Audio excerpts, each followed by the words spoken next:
Lucas always loved adventures. At 17, he considered himself brave enough to face any challenge.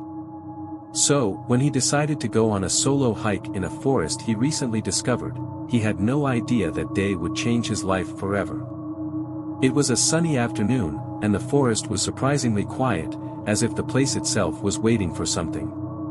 Lucas walked confidently, dodging roots and rocks, until something caught his eye.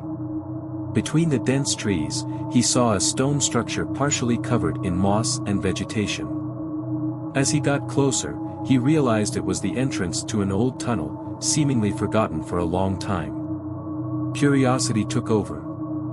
Who had built this tunnel in the middle of an isolated forest? And more importantly, what was inside?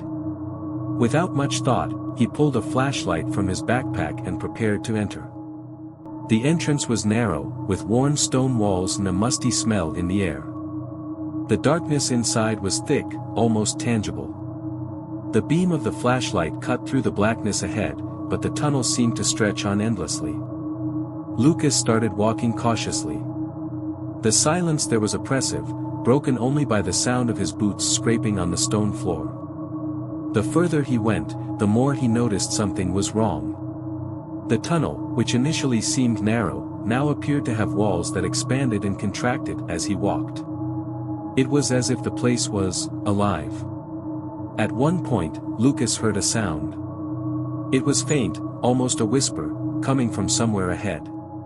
He stopped and held his breath, trying to listen more closely. The sound repeated, a voice, weak and distant, calling for help. "Is anyone there?" he shouted, his voice echoing through the tunnel. But there was no answer. Only the oppressive silence returned to dominate him. He continued, faster now, his heart pounding in his chest. Each step felt heavier than the last, and the darkness around him seemed to close in, swallowing him. Suddenly, the flashlight flickered and went out. Panic began to grip Lucas. He shook the flashlight, trying to make it work again. After a few seconds of desperation, the light returned, but now the tunnel seemed different. The walls were closer, tighter, as if the tunnel was closing in around him. Lucas started to run. The sound of his footsteps echoed in the narrow space, but there was another sound now. Something was following him, footsteps that weren't his own, something breathing heavily behind him. He didn't dare look back. Finally, he saw something ahead, a rusty metal door, slightly ajar. Without thinking, he threw himself against it and entered what seemed to be a small, claustrophobic room. The door slammed shut behind him with a bang, and Lucas stood in silence, listening to his own ragged breathing. Inside the room, there was only an old wooden table with a dusty notebook on top. Trembling, he opened the notebook. The pages were filled with disordered writings, but one phrase was repeated several times, "The tunnel finds us. Always." Lucas felt a chill run down his spine. Before he could process what was happening, the flashlight flickered again, but this time, when the light returned, he was no longer in the room. He was back in the tunnel, but something was different.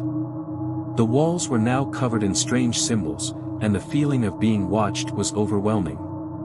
Lucas realized the tunnel wasn't just a forgotten place in the middle of the forest, it was a trap, something ancient and malevolent that lured curious people like him, never to let them leave. He started running again, with no direction, only the desperate desire to escape. But the tunnel seemed to stretch on infinitely, as if it was toying with him. At every turn, he found more symbols and more unsettling sounds, until finally, he collapsed to his knees, exhausted and defeated. The flashlight went out for good. In the dark, he heard the whisper again, closer this time. And then, he felt a presence beside him, cold and paralyzing.